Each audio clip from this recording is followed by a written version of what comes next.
जय श्री कृष्णा मित्रों। आज हम श्रीमद् भगवत गीता जी के अध्याय 1 के श्लोक संख्या 10, 11 और 12 का श्रवण करेंगे। दुर्योधन की बातें सुनकर जब द्रोणाचार्य कुछ भी नहीं बोले, तब अपनी चालाकी न चल सकने की वजह से दुर्योधन के मन में क्या विचार आता है, इसको संजय आगे के श्लोक में कहते हैं।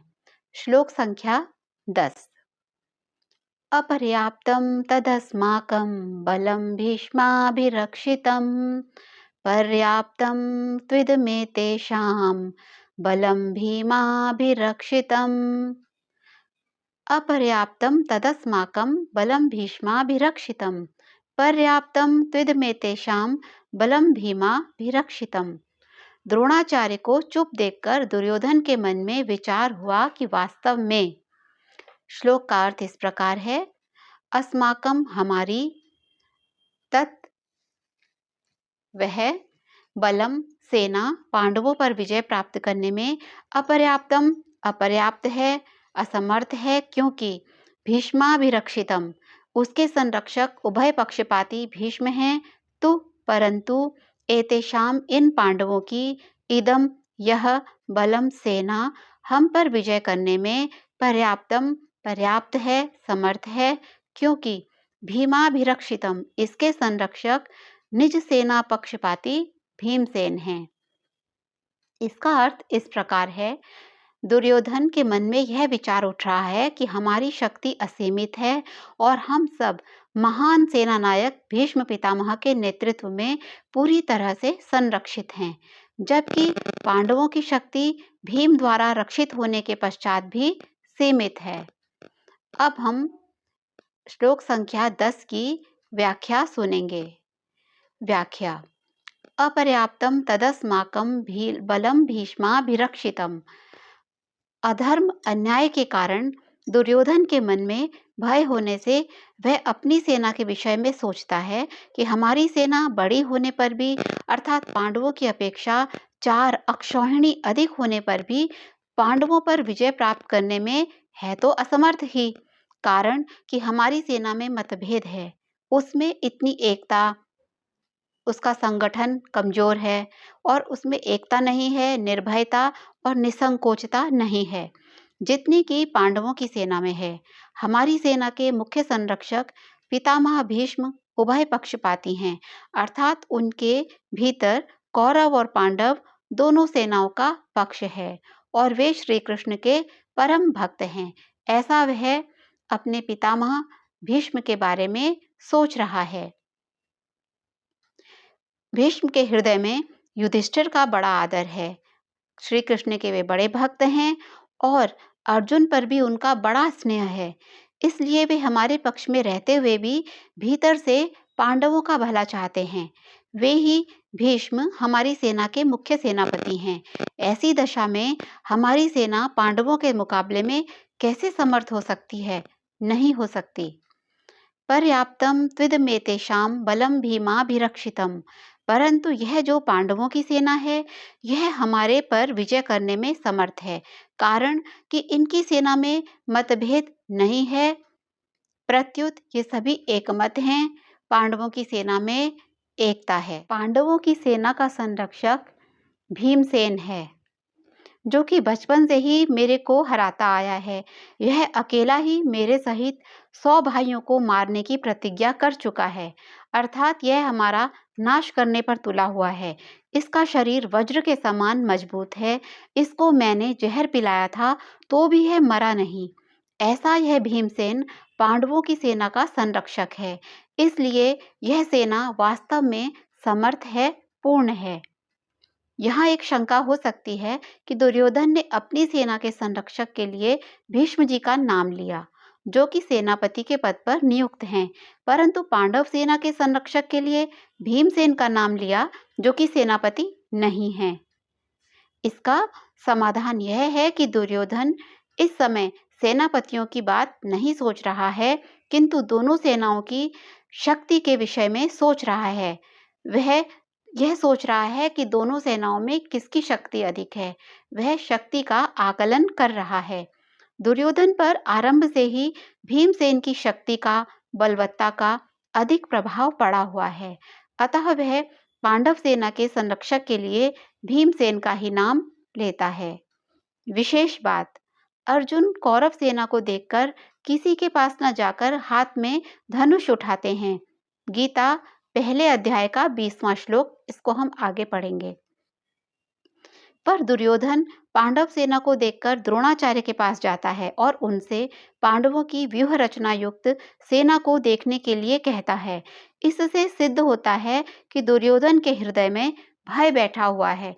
दुर्योधन अंदर ही अंदर बहुत भयभीत है पांडवों की सेना से।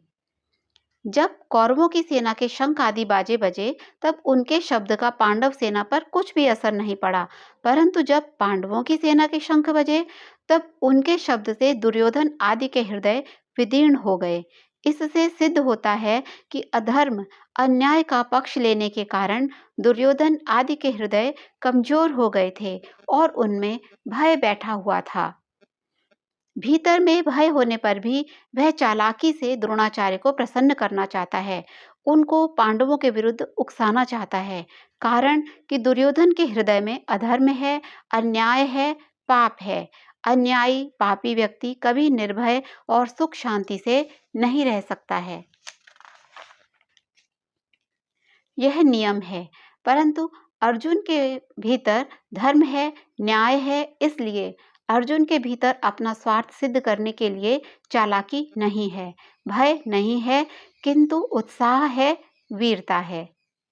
तभी तो वे वीरता में आकर सेना निरीक्षण करने के लिए भगवान को आज्ञा देते हैं कि हे अच्युत, दोनों सेनाओं के मध्य में मेरे रथ को खड़ा कर दीजिए। पहले अध्याय का 21वां श्लोक, इसे भी हम आगे पढ़ेंगे। इसका तात्पर्य है कि जिसके भीतर नाशवान धन संपत्ति आदि का आश्रय है, आदर है और जिसके भीतर अधर्म है, अन्याय है, दुर्भाव है, उसके भीतर वास्तविक बल नहीं होता, वह भीतर से खोखला होता है। दुर्योधन का चरित्र कुछ इसी प्रकार का है। दुर्योधन भीतर से खोखला है। परंतु जिसके भीतर अपने धर्म का पालन है और भगवान का आश्रय है, वह कभी भयभीत नहीं होता। उसका बल सच्चा होता है। वह सदा निश्चिंत और निर्भय रहता है। अतः अपना कल्याण चाहने वाले साधकों को अधर्म, अन्याय आदि का सर्वथा त्याग करके और एकमात्र भगवान का आश्रय लेकर भगवत प्रीत्यर्थ अपने धर्म का अनुष्ठान करना चाहिए। भौतिक संपत्ति को महत्व देकर और संयोगजन्य सुख के प्रलोभन में फंसकर कभी अधर्म का आश्रय नहीं लेना चाहिए, क्योंकि इन दोनों से मनुष्य का कभी हित नहीं होता, प्रत्युत अहित ही होता है। परिशिष्ट भाव, अर्जुन ने अस्त्र शस्त्रों से सुसज्जित नारायणी सेना को छोड़कर निःशस्त्र भगवान श्री कृष्ण को स्वीकार किया था और दुर्योधन ने भगवान को छोड़कर उनकी नारायणी सेना को स्वीकार किया था। तात्पर्य है कि अर्जुन की दृष्टि भगवान पर थी और दुर्योधन की दृष्टि वैभव पर थी। जिसकी दृष्टि भगवान पर होती है, उसका हृदय बलवान होता है, क्योंकि भगवान का बल सच्चा है। परंतु जिसकी दृष्टि सांसारिक वैभव पर होती है, उसका हृदय कमजोर होता है, क्योंकि संसार का बल कच्चा है। भगवान का बल सच्चा है और संसार का बल कच्चा है। अब दुर्योधन पितामह भीष्म को प्रसन्न करने के लिए अपनी सेना के सभी महारथियों से कहता है। अब हम श्लोक संख्या 11 पढ़ रहे हैं। अयनेषु च सर्वेषु यथा भागम अवस्थिताः भीष्ममेवाभिरक्षन्तु भवन्तः सर्व एव हि। अयनेषु च सर्वेषु यथा भागम अवस्थिताः भीष्ममेवाभिरक्षन्तु भवन्तः सर्व एव हि। इसके शब्दार्थ इस प्रकार हैं। च, दुर्योधन बाह्य दृष्टि से अपनी सेना के महारथियों से बोला। भवन्तः, आप, सर्वे एव, सब के सब, सर्वेषु सभी, अयनेषु मोर्चों पर, यथाभागम अपनी अपनी जगह, अवस्थिता दृढ़ता से स्थित रहते हुए, ही निश्चित रूप से, भीष्मम पितामह भीष्म को, एव ही अभिरक्षन्तु चारों ओर से रक्षा करें। दुर्योधन यहाँ पर अपनी सेना से कह रहा है कि अतः मैं कौरव सेना के सभी योद्धागणों से आग्रह करता हूँ कि सब अपने अपने मोर्चों पर अडिग रहते हुए भीष्म पितामह की पूरी सहायता करें, भीष्म पितामह की रक्षा करें। अब हम इसकी व्याख्या पढ़ेंगे। व्याख्या। अयनेषु च सर्वेषु भवन्तः सर्व एव हि। जिन जिन मोर्चों पर आपकी नियुक्ति कर दी गई है, आप सभी लोग, सभी सारे के सारे योद्धा लोग सब प्रकार से भीष्म जी की रक्षा करें। वह सभी योद्धाओं से अपने पितामह भीष्म जी की रक्षा करने का आग्रह कर रहा है। कौन कर रहा है? दुर्योधन। भीष्म जी की सब ओर से रक्षा करें, यह कहकर दुर्योधन भीष्म जी को भीतर से अपने पक्ष में लाना चाहता है। ऐसा कहने का दूसरा भाव यह है कि जब भीष्म जी युद्ध करें तब किसी भी व्यूह द्वार से शिखंडी उनके सामने न आ जाए। इसका आप लोग ख्याल रखें। अगर शिखंडी उनके सामने आ जाएगा तो भीष्म जी उस पर शस्त्रास्त्र नहीं चलाएंगे, कारण कि शिखंडी पिछले जन्म में भी स्त्री था और इस जन्म में भी पहले स्त्री था, पीछे पुरुष बना है। इसलिए भीष्म जी इसको स्त्री ही समझते हैं और उन्होंने शिखंडी से युद्ध न करने की प्रतिज्ञा कर रखी है। यह शिखंडी शंकर के वरदान से भीष्म जी को मारने के लिए ही पैदा हुआ है।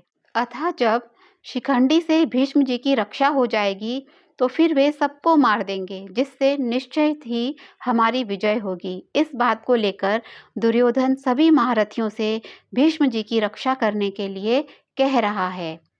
द्रोणाचार्य के द्वारा कुछ भी न बोलने के कारण दुर्योधन का मानसिक उत्साह भंग हुआ देखकर उसके प्रति भीष्म जी के किए हुए स्नेह सौहार्द की बात संजय आगे के श्लोक में प्रकट करते हैं।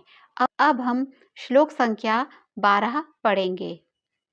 तस्य संजनयन हर्षम कुरुवृद्धः पितामहः सिंहनादं विनद्योच्चैः शंखं दद्मौ प्रतापवान्। तस्य संजनयन हर्षं कुरुवृद्धः पितामहः सिंहनादं विनद्योच्चैः शंखं दद्मौ प्रतापवान्। इसका शब्दार्थ इस प्रकार है। तस्य उस दुर्योधन के हर्षम हृदय में हर्ष, संजनयन उत्पन्न करते हुए, कुरुवृद्धः कौरवों में वृद्ध, प्रतापवान प्रभावशाली, पितामह पितामह भीष्म ने सिंहनादम सिंह के समान, विनद्य गरज कर, उच्चैः जोर से उच्च स्वर से, शंखम शंख, दद्मौ बजाया। इसका अर्थ इस प्रकार है। तत्पश्चात कुरुवंश के वयोवृद्ध परम यशस्वी महायोद्धा भीष्म पितामह ने सिंह गर्जना जैसी ध्वनि करने वाले अपने शंख को उच्च स्वर से बजाया, जिसे सुनकर दुर्योधन हर्षित हुआ। व्याख्या इस प्रकार है। तस्य संजनयन हर्षम। यद्यपि दुर्योधन के हृदय में हर्ष होना शंख ध्वनि का कार्य है और शंख ध्वनि के कारण ही वह हर्षित हुआ है, इसलिए यहाँ शंख ध्वनि का वर्णन पहले और हर्ष होने का वर्णन पीछे होना चाहिए। परंतु अर्थात यहाँ शंख बजाते हुए दुर्योधन को हर्षित किया, ऐसा कहा जाना चाहिए। परंतु यहाँ ऐसा न कहकर यह कहा है कि दुर्योधन को हर्षित करते हुए भीष्म जी ने शंख बजाया, कारण कि ऐसा कहकर संजय यह भाव प्रकट कर रहे हैं कि पितामह भीष्म की शंख वादन क्रिया मात्र से दुर्योधन के हृदय में हर्ष उत्पन्न हो ही जाएगा। भीष्म जी के इस प्रभाव को द्योतन करने के लिए ही संजय आगे प्रतापवान विशेषण देते हैं। कुरुवृद्ध। यद्यपि कुरुवंशियों में आयु की दृष्टि से भीष्म जी से भी अधिक वृद्ध वहलिक थे, जो कि भीष्म जी के पिता शांतनु के छोटे भाई थे। तथापि कुरुवंशियों में जितने बड़े बूढ़े थे, उन सब में भीष्म जी धर्म और ईश्वर को विशेषता से जानने वाले थे। अतः ज्ञान वृद्ध होने के कारण संजय भीष्म जी के लिए कुरुवृद्ध ऐसा विशेषण देते हैं। प्रतापवान। भीष्म जी के त्याग का बड़ा प्रभाव था। वे कनक कामिनी के त्यागी थे, अर्थात उन्होंने राज्य भी स्वीकार नहीं किया और विवाह भी नहीं किया। भीष्म जी अस्त्र शस्त्र को चलाने में बड़े निपुण थे और शास्त्र के भी बड़े जानकार थे। उनके इन दोनों गुणों का भी लोगों पर बड़ा प्रभाव था। जब अकेले भीष्म अपने भाई विचित्रवीर्य के लिए काशीराज की कन्याओं को स्वयंवर से हरकर ला रहे थे, तब वहां स्वयंवर के लिए इकट्ठे हुए सब क्षत्रिय उन पर टूट पड़े, परंतु अकेले भीष्म जी ने उन सबको हरा दिया। जिनसे भीष्म जी अस्त्र शस्त्र विद्या पढ़े थे, उन गुरु परशुराम जी के सामने भी उन्होंने अपनी हार स्वीकार नहीं की। इस प्रकार शस्त्र के विषय में उनका क्षत्रियों पर बड़ा प्रभाव था। जब भीष्म शरशय्या पर सोए थे, तब भगवान श्री कृष्ण ने धर्मराज युधिष्ठिर से कहा कि आपको धर्म के विषय में कोई शंका हो तो भीष्म जी से पूछ लें, क्योंकि शास्त्र ज्ञान का सूर्य अस्ताचल को जा रहा है, अर्थात भीष्म जी इस लोक से जा रहे हैं। इस प्रकार शास्त्र के विषय में उनका दूसरों पर बड़ा प्रभाव था। पितामह इस पद का आशय यह मालूम देता है कि दुर्योधन के द्वारा चालाकी से कही गई बातों का द्रोणाचार्य ने कोई उत्तर नहीं दिया। उन्होंने यही समझा कि दुर्योधन चालाकी से मेरे को ठगना चाहता है, इसलिए द्रोणाचार्य चुप रहे। परंतु पितामह दादा होने के नाते भीष्म जी को दुर्योधन की चालाकी में उसका बचपना दिखता है। अतः पितामह भीष्म द्रोणाचार्य के समान चुप न रहकर वात्सल्य भाव के कारण दुर्योधन को हर्षित करते हुए शंख बजाते हैं। दुर्योधन को खुश करना चाह रहे हैं पितामह भीष्म। सिंहनादम विनद्योच्चै शंखम दद्मौ, जैसे सिंह के गर्जना करने पर हाथी आदि बड़े बड़े पशु भी भयभीत हो जाते हैं, ऐसे ही गर्जना करने मात्र से सभी भयभीत हो जाएं और दुर्योधन प्रसन्न हो जाए। इसी भाव से भीष्म जी ने सिंह के समान गरज कर जोर से शंख बजाया। परिशिष्ट भाव इस प्रकार है। दुर्योधन के साथ द्रोणाचार्य का विद्या का संबंध था और भीष्म जी का जन्म का अर्थात कौटुंबिक संबंध था। जहाँ विद्या का संबंध होता है वहाँ पक्षपात नहीं होता, पर जहाँ कौटुंबिक संबंध होता है वहाँ स्नेहवश पक्षपात हो जाता है। अतः दुर्योधन के द्वारा चालाकी से कहे गए वचन सुनकर द्रोणाचार्य चुप रहे, जिससे दुर्योधन का मानसिक उत्साह भंग हो गया। परंतु दुर्योधन को उदास देखकर कौटुंबिक स्नेह के कारण भीष्म जी शंख बजाते हैं, जिसे सुनकर दुर्योधन प्रसन्न हो जाता है। मित्रों, आज हमने श्रीमद् भगवद गीता जी के अध्याय 1 के श्लोक संख्या 10, 11 और 12 का श्रवण किया और आपने बहुत ही भक्ति भाव से इसे सुना। इसके लिए आपका बहुत बहुत धन्यवाद।